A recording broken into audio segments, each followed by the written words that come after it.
Pojď sem. Pojď sem. Máš tady ještě řasenku ze včera.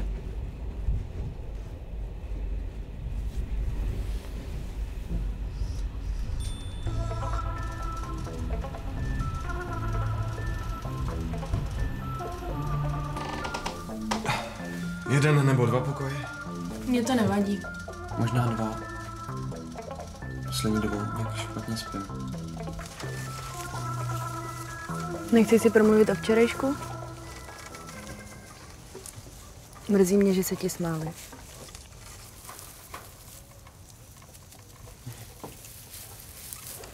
Jo. Dobrý? Jo, je to jenom kopřiva. Nedělej to. Bude to ještě horší.